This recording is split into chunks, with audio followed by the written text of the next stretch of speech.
Hello people of YouTube, it's Deephack here, and welcome to the DCS news stream and my channel update.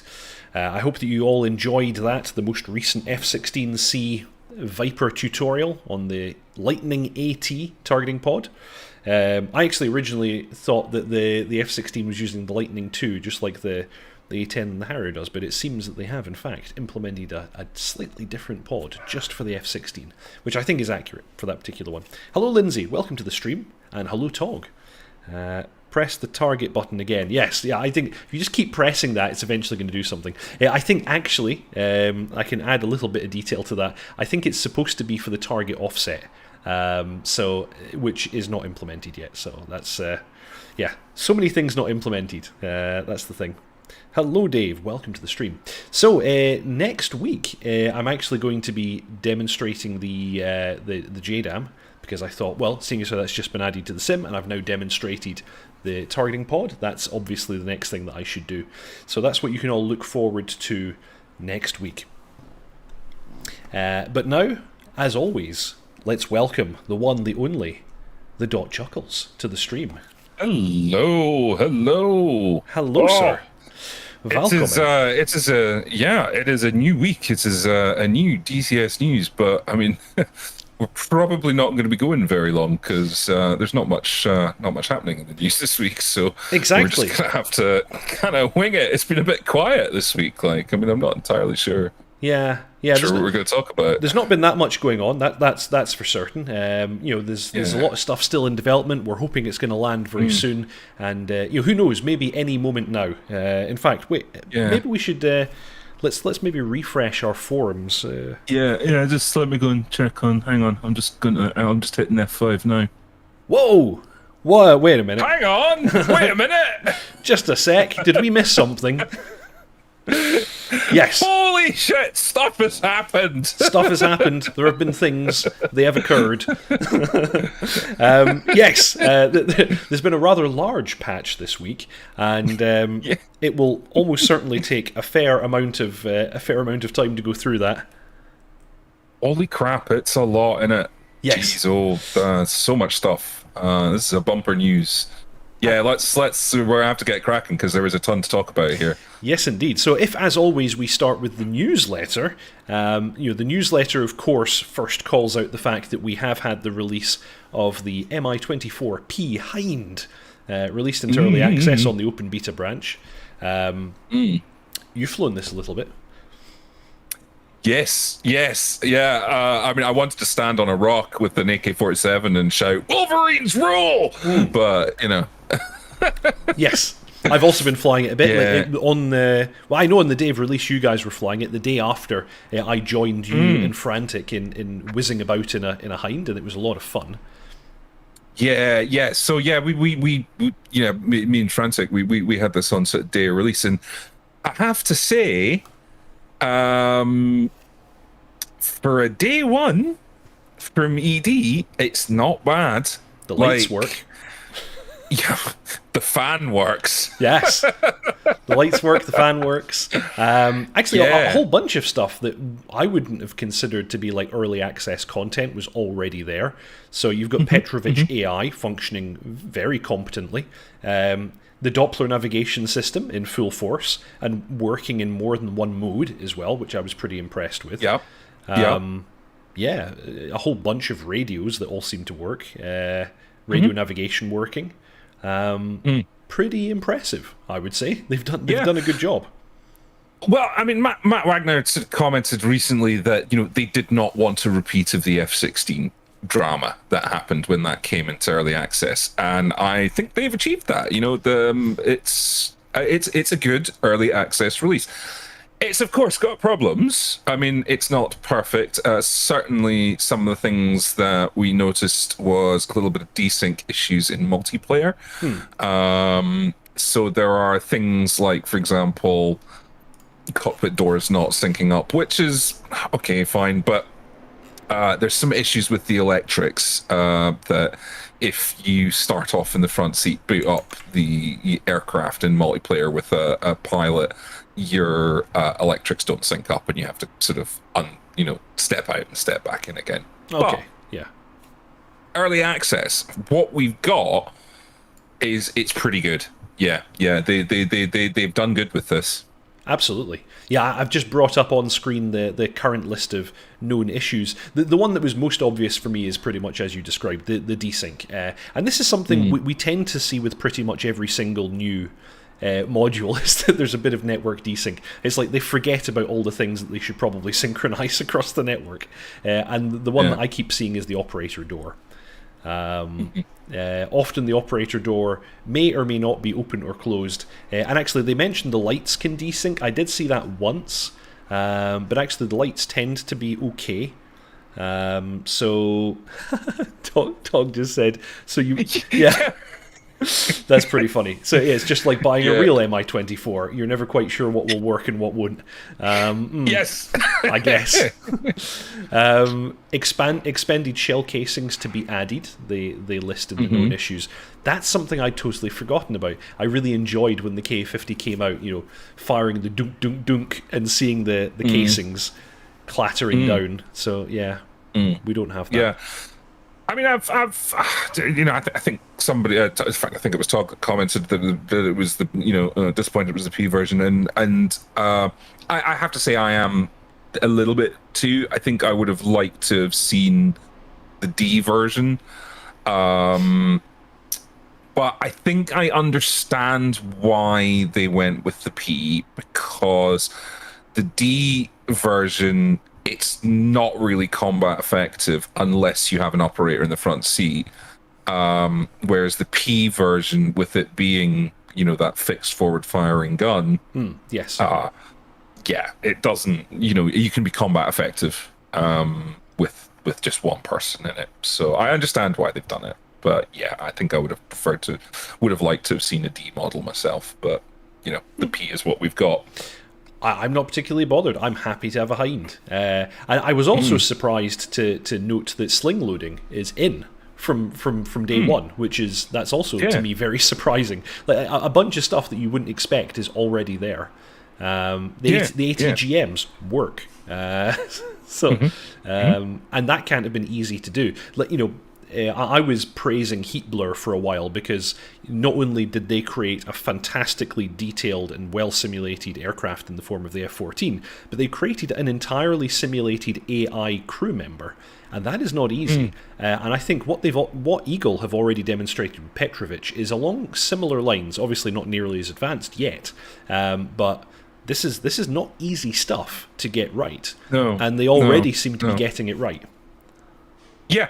This is, obviously the spectre of the F-16 launch is over their shoulder, and I think they've paid very careful attention to how this module is going to go down, because this is a module that people have wanted since the beginning of DCS World, since we moved out of Lomac era and went into somewhere when Eagle Dynamics said, hey, we're going to be doing specific modules. Everybody wanted the Hind to come along, so they needed to get this right. I guess. And it looks like they have. So that's really good and praiseworthy. That there's been some real care and attention, I think, taken with making sure that this launch goes well. And as far as I can tell from reading the forums, there's a lot of posts of, hey, I'm not sure about this, and then people going, oh, it's because you need to do that, rather than, post after post of, why the hell is this broken? This doesn't work. What's going on here? Why is this? This is rubbish. Like, there's no damage model. There's none of that, as far as I can tell. Most things are operator error. Yeah, exactly. And that's a good sign. So I think they really have paid close attention.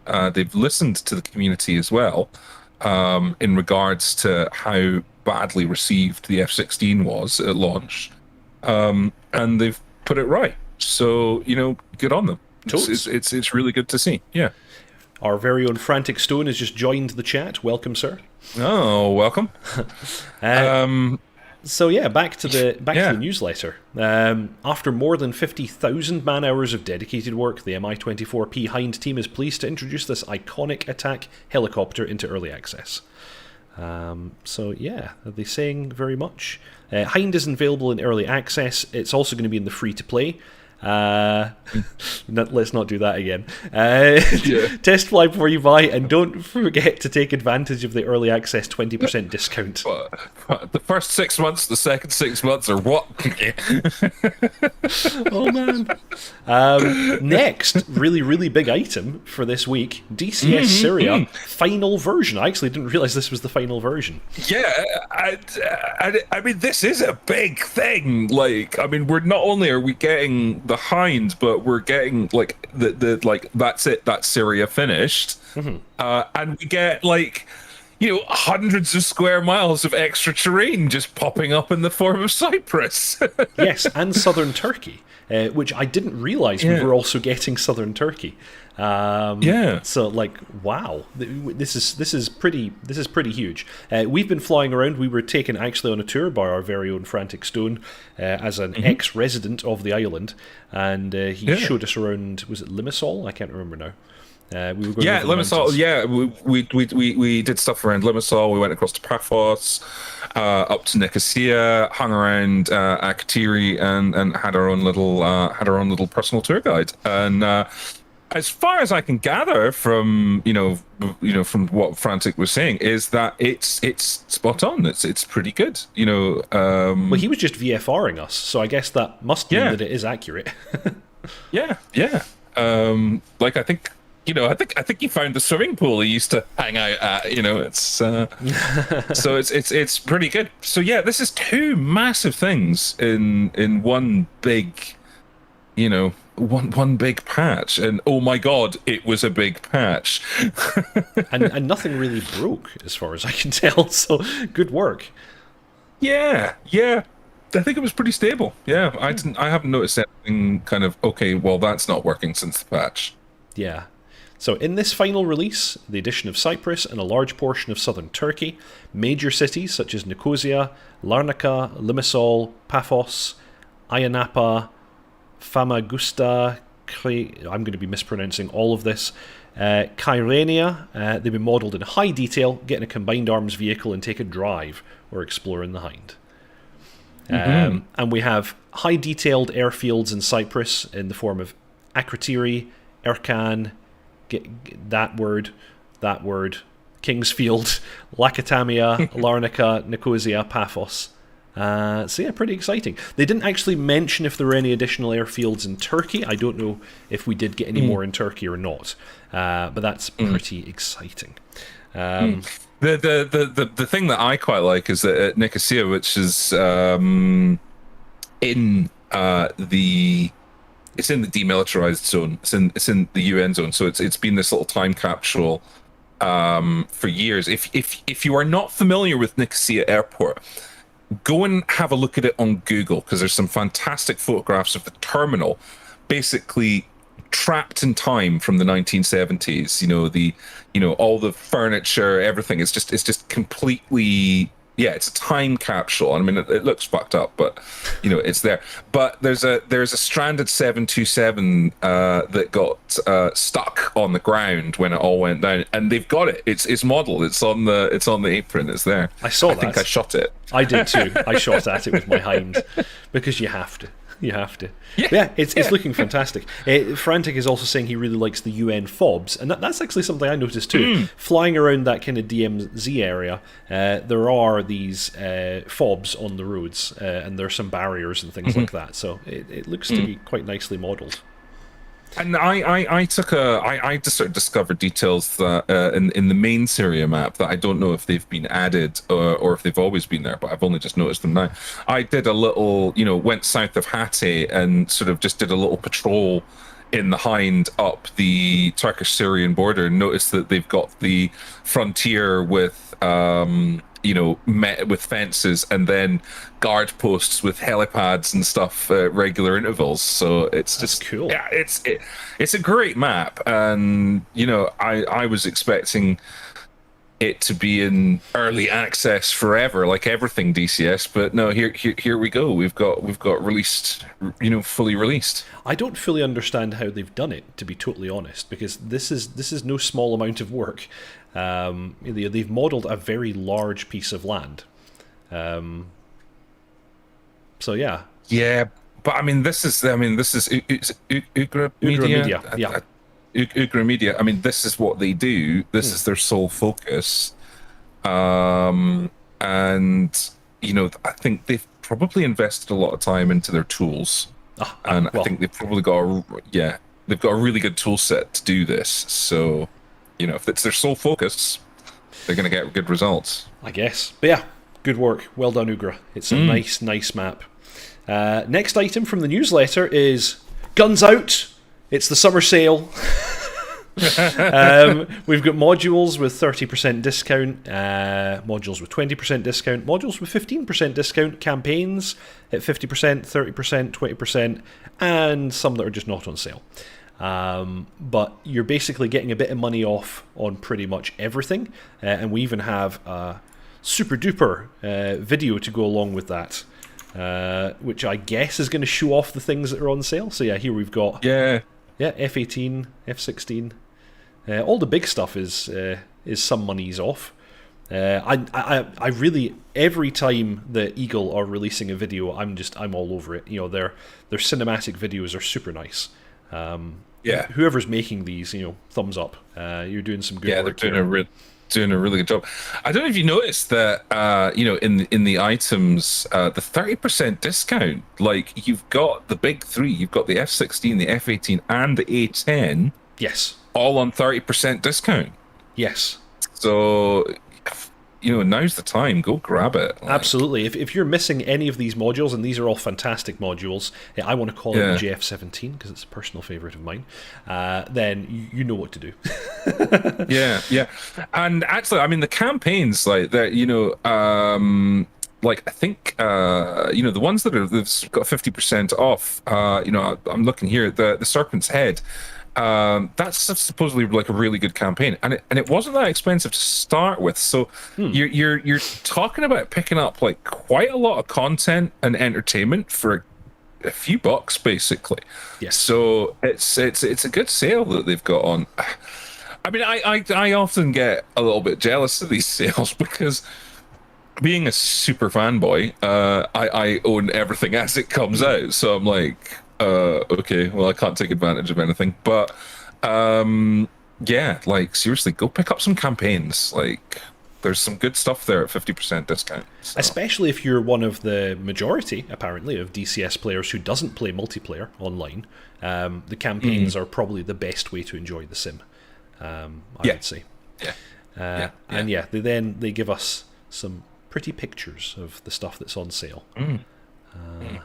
So yes, very, very interesting. They talk about taking more than 40 man-years of intense research to create the Hornet. That's amazing. Super Carrier, it's still in early access, but more stuff is coming soon, such as Airboss Station, Briefing Room. I really want to see the Briefing Room.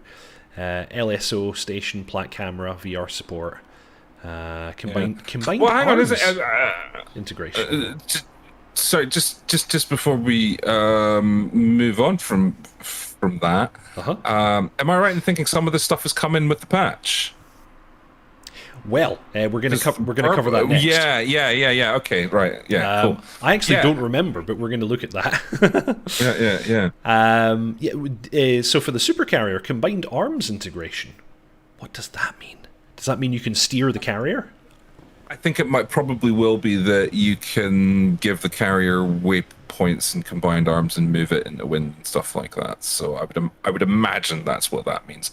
I would be surprised if it became a controlled, like you could jump in it and steer it. I would be a bit surprised. I want to hold a stick and I want to steer the carrier and accelerate and decelerate, because that sounds like fun. Well, you can just go and download the new carrier command demo on Steam. Yes, you can, and I have done, and I'm going to play that later. The burble effect, very, very cool. That's been added to the supercarrier. Wave off and bolter return to pattern radio messages. Functional barricade net is coming. I didn't know that. Woo! Cool. That's really cool. I want to crash my plane into a barricade net. And then, of course, we've got the F-16. I really, really like the F-16, but I want to see them, really motor on with the functionality there. Yeah, they need to kick it on. Yes. Exactly. I want my DED pages. Where's my cruise page? I've probably said this multiple times now, and people are getting bored of me. But, to me, an F-16 without a cruise page, you can't even fly it. Unflyable. Unflyable without the cruise page. I want my money back. Unflyable. No, I love it. I don't want my money back, but I want my cruise page. A10C2 tank killer. Yes, very, very nicely updated, of course. And just to call out the A10C2. I feel that module hasn't got the love that it deserves. They added a lot. Yeah, well, this is it. I think people kind of went, we've already got the A10, but this is a whole different beast. Like the improvements that they've made in the 2 version, in the sequel of it, it's really good. It is a big improvement over the originals. So if you're an A10 fan and haven't pulled the trigger on buying the upgrade because you thought, I've already got the A10, go do it, because it really adds a lot. Absolutely. And the thing is, it's not even finished yet. There's more going to be coming. We're getting updated radios. That's something that I recall. I don't know if we're getting any kind of update to the software suite, but even what we've already got today. So, today we've got the laser rockets are a new weapon. And what was the other? There were 2 new weapons. I've forgotten one of them now. Was it laser mavericks as well? I can't quite remember. Is it the combined Maverick, the dual mode Maverick, isn't it? Did it not get that? I can't remember. It might have been the dual mode Maverick. And we have the Jehikmus, which is kind of amazing for the A10. It's really, really cool. And we're going to be getting updated radios and some other stuff soon. So super duper good. I can't say enough good stuff about that. And just the kind of the updated model and the updated cockpit, and it's all a big improvement over the original. So yeah, if you've not pulled the trigger on that, go do it. Plus, especially right now, it's 30% off. So, much cheapness. And then, of course, let's jump and see the change log, because this was a really big update that we had today. And I pulled out a few things that I thought were kind of most notable, and one of them being that the F-14 has seen a lot of love. Am I on the right? No, I'm on the wrong bit. I went too high. Let me get back to the correct place. Anyone who's watching the video, I hope I don't make you sick with all this fast scrolling. So yes, of course, major additions being behind, and a new campaign, the F-14A campaign. Has been added to the game. That's pretty damn cool. We have a new anti-ship missile added to the Su-34. Is there anything else that's particularly notable? Mostly smaller stuff. They've added a ZIL truck, a tractor, another tractor. We've got some more new ground models added to the sim, which is pretty cool. And then the F-14, and this is quite a sizable list here. We have hook physics. Now, I found a video of the new hook physics somewhere, and for the life of me today, I couldn't find it to show it to all of you, so I'm very sorry. But there is a really cool video out there, and the hook is doing all kinds of stuff now. It's skipping over the deck. You can shear it off. It no longer clips through the ground. It can even be damaged by gunfire and explosions while you're in the air, so you can have your hook blown off by enemy action and then not have it when you come back to the carrier. It sort of now means that being on speed is absolutely critical, because I mean, in a carrier landing, the like half a degree off on your AOA, you're missing the wire because Yeah. it'll come in at the wrong angle and bounce over the wires. So having these sort of new physics modeled, yeah, it really kind of makes carrier landings even harder, which was why I'm not a naval pilot. Oh, that's a special breed there. Yeah. I want to see somebody do this at night because they've now added spark effects, which is pretty cool. We also have new Iceman features. So when you're in the Rio seat and you have your AI Iceman pilot, he can now orbit a steer point or map marker. He can fly to a steer point or map marker. Yeah, you can do left or right orbits. You can choose speeds, all kinds of stuff. So, and he will now smoothly transition between different modes because he's a smooth guy. Yeah. And then of course, moving on to the, this is what they were talking about in the newsletter, the burble. So for people who don't know what the burble is, as the carrier is steaming into wind, basically the oncoming wind gets disrupted by the carrier island, and it creates a turbulent effect just right at the round down of the carrier, right where you don't want your plane upset by turbulence. Yes. So, yay, even harder carrier landings, but it's a real thing, and pilots have to watch out for it. So that's apparently now in, which is pretty damn cool. Supposedly, as you fly into the burble, you get a balloon up and your nose comes up, and then almost immediately you get a balloon down and your nose goes down. So that's something you need to watch out for. We also now have the proper night shot procedure, which is rather than saluting, because of course nobody can see you salute, you flash your navigation lights on and off, and that's when they shoot you. So that's nice to see that that's in. And then just so many fixies and additions here. Tons and tons of stuff. Improvements to the way that Jester does his reporting, turn and slip ball indicator physics, new autopilot behaviors.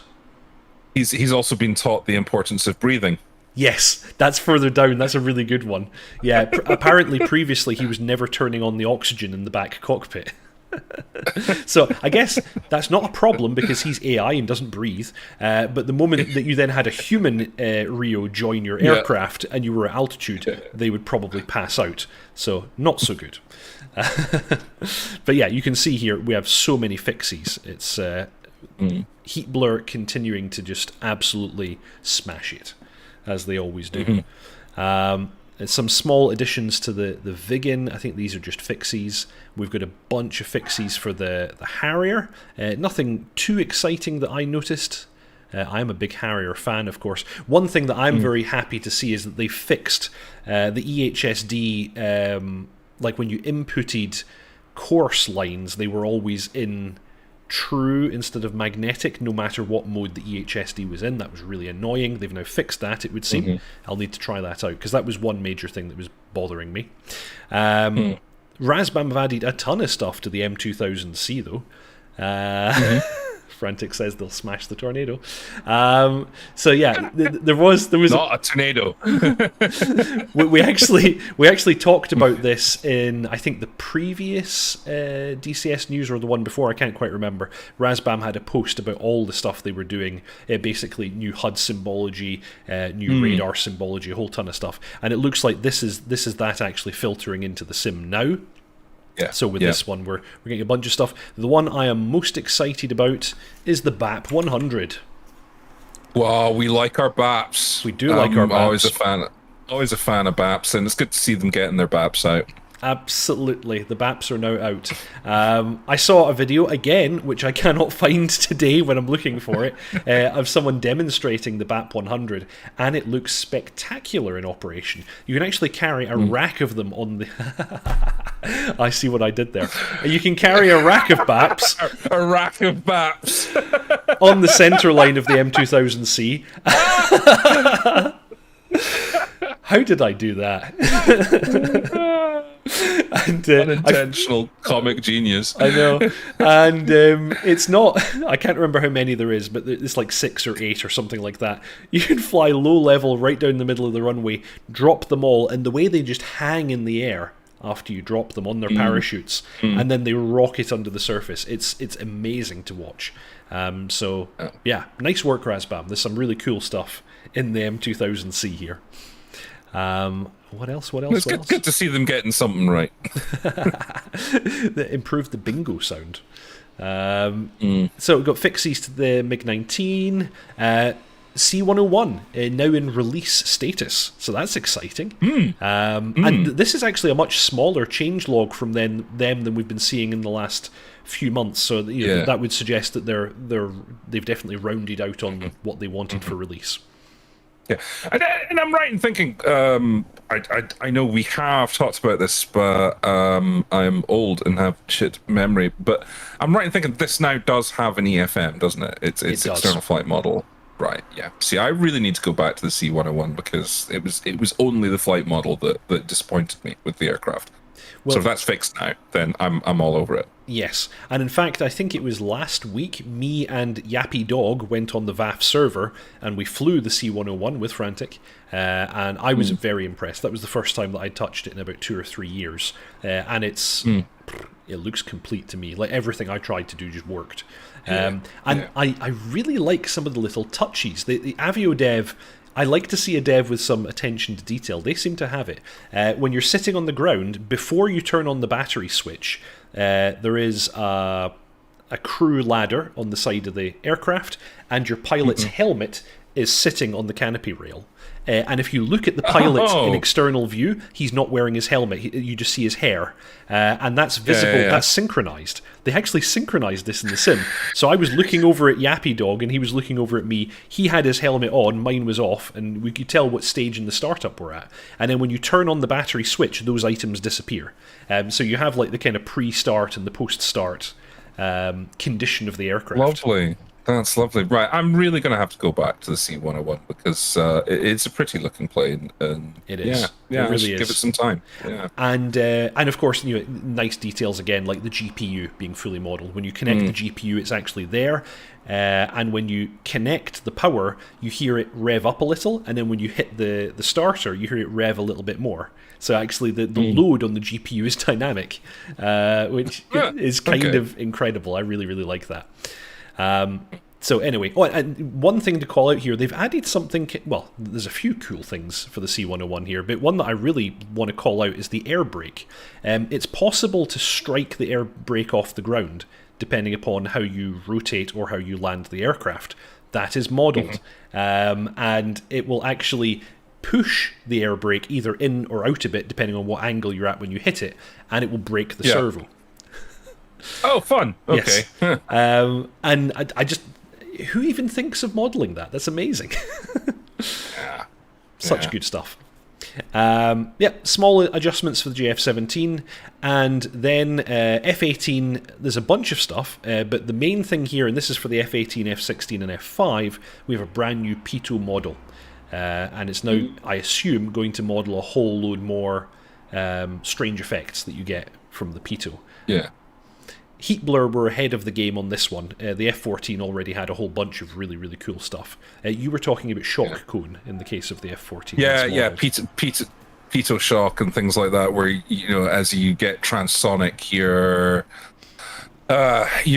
sort of pitot-static instruments and airspeed get a little bit weird whilst you're going through the transonic regime, and then it sort of evens out, and it's as far as I'm aware, it's because of the shock wave being at just the right point to disrupt, how the pitot tube works. Yeah, you can imagine, because the pitot is always aft of the nose, unless it's a test aircraft, like prototype test aircraft often have it forward of the nose, I guess, to avoid this situation. And there's going to be a shock cone splitting at the nose of the aircraft, and I guess as it travels down the nose of the aircraft, that's going to create some strange effects. And you get some other stuff as well, like if you are in a rapid descent, you will find that your altitude is lower than what your instrument is telling you, which has actually killed people. Wow. So it's a lag in the altimeter, and it's caused by some kind of strange thing to do with the static ports and stuff like that. And so if you're in a rapid descent, yeah, your altimeter can be indicating something like 6,000 feet, but you might actually now be down at 3,000 feet. So, you know, but that you're talking like really rapid descent. Yes. Before that sort of starts, so like your odds of actually being able to pull out of a descent like that are probably quite limited, but it is an effect that is there. Yes. Oh, fair enough. So yeah, and then apart from that, really, the F-18, it's a whole bunch of fixies, which is always nice to see. If we jump to the F-16, we of course have the JDAM, which is very, very nice to see, and also the new Pitot model. The other thing they've done is they've changed the sound of the engine while in the cockpit. They also mention oral feedback sound update, which I don't really get what they're saying. Is it maybe like you're hearing a bit more of the status of the slats and flaps and gear and things like that, or I don't know what that would mean. I think that's what they mean, because I mean, there's a big argument that goes on with simmers about, oh, if you can't hear it in real life, you shouldn't be able to hear it at all, or if that doesn't happen in real life, you shouldn't be able to see it at all. Yeah. And I disagree, because if you are a real pilot in the cockpit, you have many more sensory feedback loops than you do having sit in front of your computer.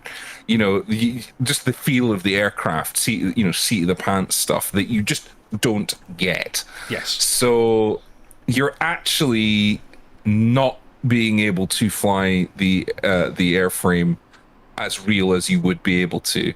So these, and people go, oh, it's gamification. It's like, no, it's not. It's simulating a sense that you don't have. Yes. So, I think, that paying attention to that kind of stuff is important. It's good to see that they're updating that. Yeah, no, actually, I'm totally with you there.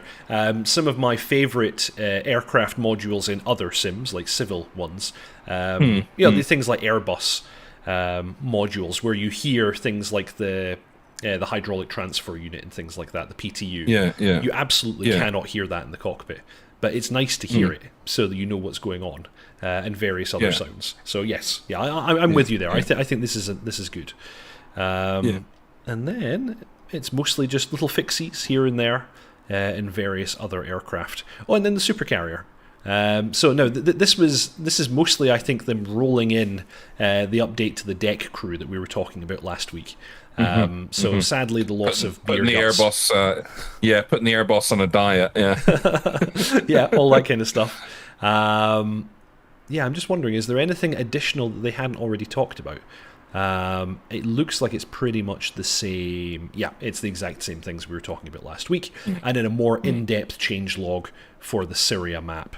So who knows? Maybe the thing that you were talking about has actually, new UN bases on the Lebanese-Israeli border.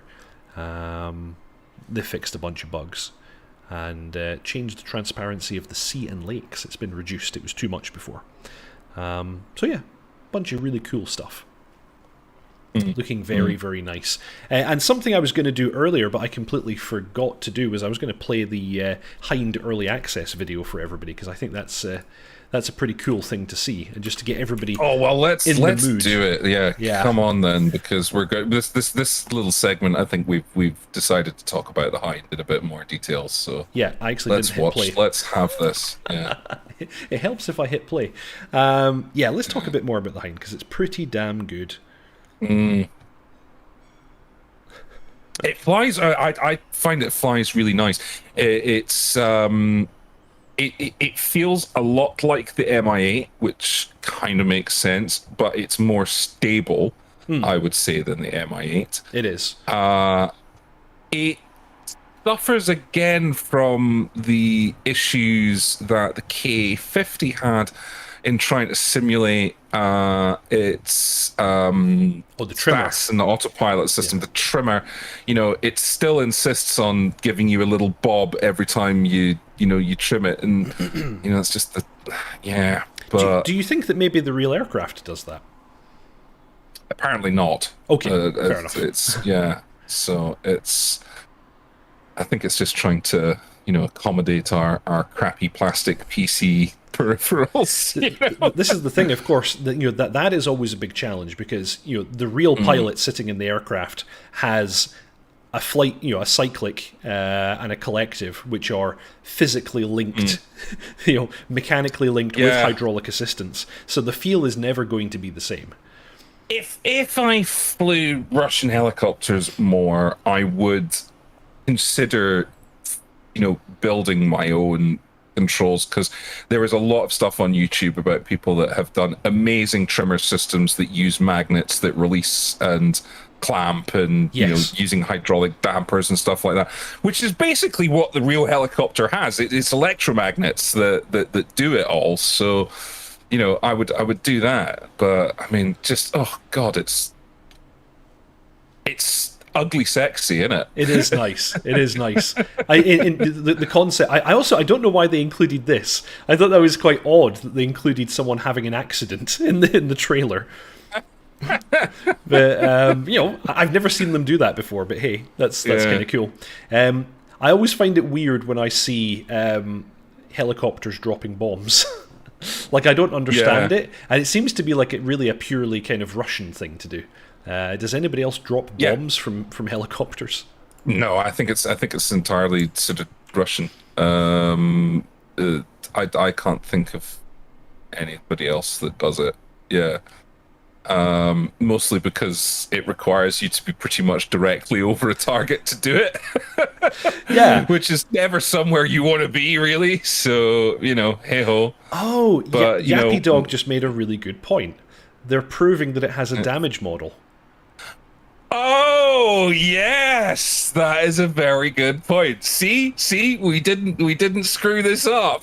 We have a damage model. Yes. That is a very good point. Thank you, Yappy Dog. Yes. Yeah. Chat once again provides us with the things we've overlooked. Yeah. No, very point well made. The Bob is because you're remapping physical joystick versus virtual joystick stick relationships when you trim. Yes, it's unless you've got exactly the same stick throw and all that kind of stuff, you're always going to have a little bit of funniness. But I'm just sure there's a better software implementation they could do to sort of get rid of it. But I've seen it again. This is an Airbus module in another sim.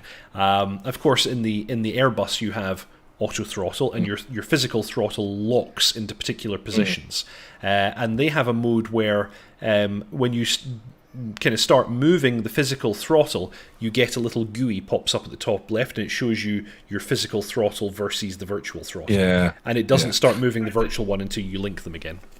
I find it's worse when I use certain joysticks. Like when I use my Virpil, it's much less pronounced because I've got a big extension on the Virpil and things like that. But anyway, it's a minor shortcoming because there is so much right with the Hind. Yes. So let's talk about what's right with it. I mean, it feels powerful. I don't know if you get what I mean when you're flying it, when you're starting it up and you're flying it, it's like, yeah, I'm a badass in this. It's a big, powerful machine, and that physicality is definitely felt. I would say, yeah, you can totally feel it. It's really, really nice. Yeah, it's. They also added the troops, which is pretty damn cool. So you can load and unload troops, which is rather nice. On this panel. One thing that I noticed really, straight away was the sound in the Hind is really good. That's true. Like for a day one, for a day one release, yeah, the sound is spot on. Sound has always been a little bit kind of, we'll get around to it, but it had, it has a physical presence. I mean, the gun sounds great. The gun is one of my favorite things. There's like a proper dunk, dunk, dunk as it fires. Yeah, it's really nice. Yeah. Mark S is asking if you can see the troops, and sadly, no. I don't think you can in any of the DCS aircraft that can carry troops. You don't see them in the aircraft. Well, I mean, that may change. So we'll see. We'll see how that develops. But yeah, it's just. I'm very pleased. I'm very pleased with the Hind. Yes. It's and it's interesting because I'm going to bring up the T word. I'm going to say the word tornado. Because Digital Integration made a series of fantastic sims back in the 90s. They brought out Tornado, they brought out Apache, and they brought out Hind. And Digital Integration's Hind was amazing for the time. But I know that Matt Wagner calls out Digital Integration as being really formative for him, because he then went on to work for Microprose and Jane's and stuff like that. And he cites Tornado as actually being a big inspiration for DCS World. So I wonder if there's a little bit of DI's Hind DNA in this module, because it's really good. It is very, very good indeed. And I'm looking forward to us having the AI voice comms with Petrovich. I think that's going to be fun. We need some swearing. We've got to get some Russian swearing at some point. Yeah. Like, and the little Easter egg with the fan. Yes. If you've got the fan on and you hover over and click it, it stops the fan. Yeah. But we were talking about this earlier, and I just wanted when you click on it to hear. Yeah. That is what we all want. Well, actually, when the very first time that I touched it, I wanted that kind of sound. Yeah, I wanted that, but sadly, followed by angry Russian swearing. Yes. Yeah, we all want that. It's going to be good. Yeah. No, it's just Hind. I would solid recommend buying it. There's when people sort of ask me in the past about modules with, should you get it? And I'm like, of course I'm going to get it because I'm a super fan. But I've always been a bit like, maybe wait for the first couple of patches. Whereas this, actually, it's a lot of fun. Just go buy it. It's good to go. Like that there is nothing that I can see significant which is missing. What are the things you're going to do with a Hind? You're going to fire the cannon, you're going to fire rockets, you're going to fire the ATGMs. They're all present. And you're going to get shot at. And you're going to get shot at, and the damage model is apparently there. So, it's pretty much good to go, I would say. A very, very good day one release. Yep. And I'm hoping this is a sign of things to come. Yes. I'm hoping that this is, the new standard that the ED are going to set, and when Apache comes along, I'm hoping that it's at the same quality level. Oh, the Apache, yes. I want to get my hands on that longbow radar. I want to have a shot of that. Yeah. We have another item in the news, and that was that Barundus released a video after about a year's worth of a gap, this time covering the left seat of the Kiowa Warrior. And I'm just going to let that play in the background here while we have a little chat about it. It's his usual style. I think he spends about 10 minutes talking about the intercom. So it's like just over an hour's worth of video, and at a very, very slow pace. But he is involved with development. He is an ex-Kiowa pilot and instructor. So he knows he's what you call a subject matter expert, and I believe that he's working with Polychop. Something that seems apparent in this video, though, is that they are not. Despite the fact that the module looks nearly done, he seems to suggest that the systems modelling is not there. So he seems to suggest in this video that they are not kind of quite at release yet, or like anywhere particularly near release. So that's something to note from this video, but a very interesting watch. Yeah, this is the guy I keep getting mixed up with Casmo, who I believe was was an Apache pilot, and this guy Barundus was the Kiowa pilot. His videos are great. If you want to absorb knowledge, he's really good for it. Yes. Thing is, I'm the more I hear about his stuff and him sort of saying, oh, the systems modeling isn't quite there that yet, the more positive I am about this, how good this module's going to be. Yeah. Because the level of detail that he calls out is so high. And he's saying, it's not quite there yet. We need to get that right. We need to get this right. And so if he's involved, if he's the SME, he's going to be driving that team to produce really accurate results with the systems modeling. So yes, that's clear. That's really clear. I think this could be a gem of a module when it comes out. Like the startup one, I really enjoyed him talking about like the circuit breakers. He's like, oh yeah, during startup we pull this circuit breaker and this one here. We always make sure they're completely isolated while we do this and do that. It's like things that do not matter in the sim. But he's calling them out. And I don't know if they're like simulated exactly, but you can do it. You can follow the checklist the way that he shows, even right down to pulling random circuit breakers. I think it's like the SATCOM or something like that. He's like, oh, you need to make sure the SATCOM is pulled when you start up the helicopter. Just amazing. Right. Absolutely amazing. Talking about startups, and I just want to. I know we're sort of going step back to the Hind. I found a video from the Czech Air Force made in 1982. Wow. It was the Czech Army, 1982. Which was a startup tutorial in the Hind. Right. Like the kind of film that they show, new Hind pilots, and it's exactly the same. It's like, yeah, this is spot on. Yeah. They've got the Hind spot on in terms of startup, but I mean, the video is great from a time capsule point of view because it's like rare that you see military films like that from, behind the Iron Curtain of that time period. And it's just weird because it's got these jaunty little animated titles and some funky jazz. And then it's like, Comrade Hind, But that's the thing. This is what all module makers should aspire to. That we could pick up the real life checklists and the real life materials and apply them to their module. Completely agree. Yeah, I'm torn as to which I'm more excited about, the Apache or the Kiowa. I mean, I think I might be coming down on the side of the Kiowa. But yeah, if they can keep that level of detail that he is going into in the module, then this is going to be a gem. It's going to be a absolute gem. Yeah.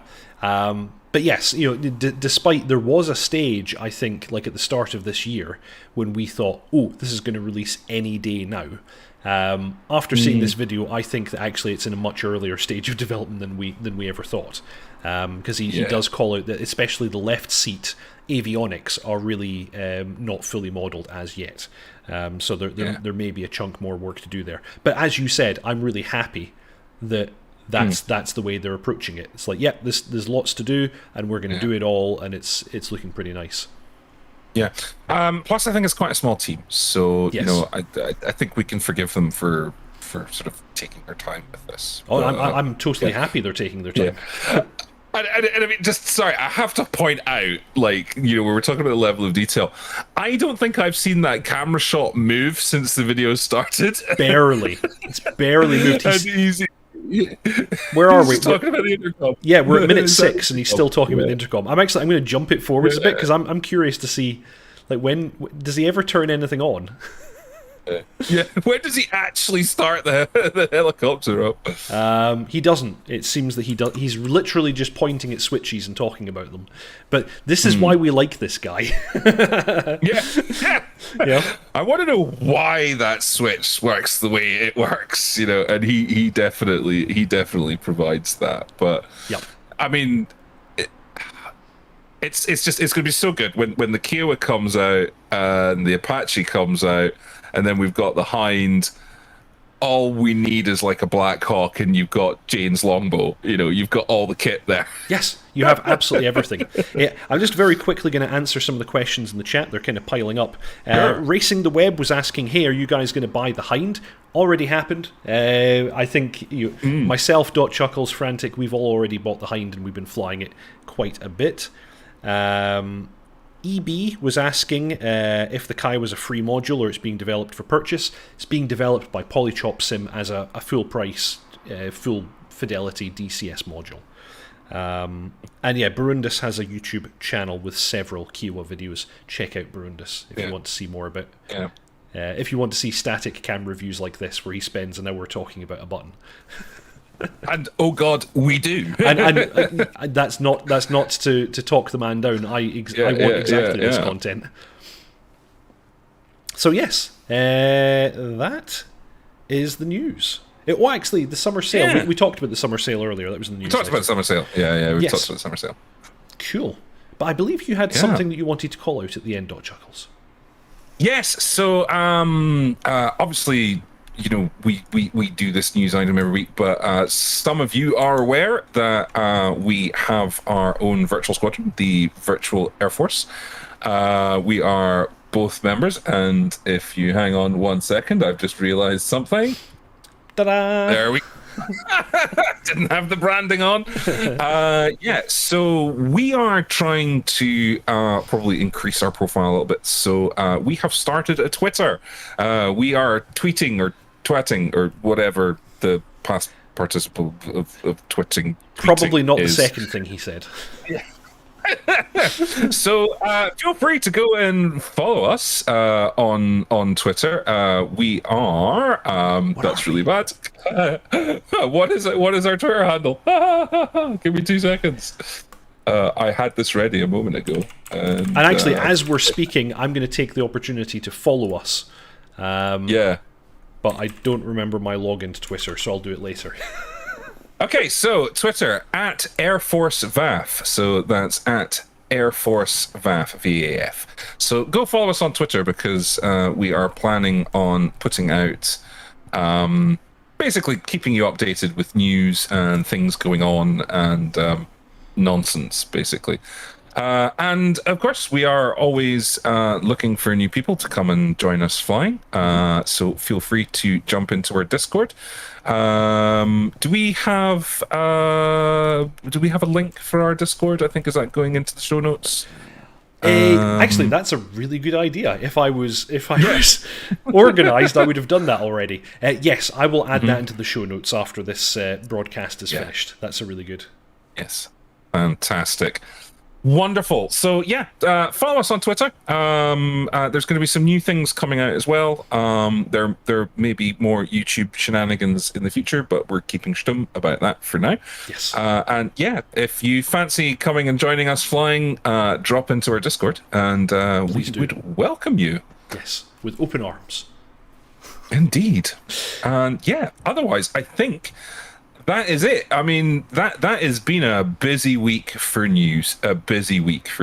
So we have been blessed, dotChuckles. We have been blessed by much goodness. We have. The gods of DCS, they have rained content upon us, and it has been gratefully received.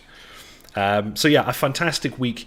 Thanks everybody who's been following the stream. As always, it's super good having so many people support the channel and spend the time to watch our nonsense. If you haven't already, please subscribe, like, and comment, and follow the VAF Twitter. And this man here, of course, has a Twitch. You want to go and follow him. He's dotChuckles on Twitch. dotChuckles on Twitch, indeed. And what sort of stuff are you up to these days, dotChuckles? Not actually on Twitch, not much, because I have been working. I have been very, very busy, like a dog with two dicks, as they would say in Australia. It has been a bit of a busy time, but I will no doubt be making a return with Valheim. Yes, we will be doing more Viking incontinence.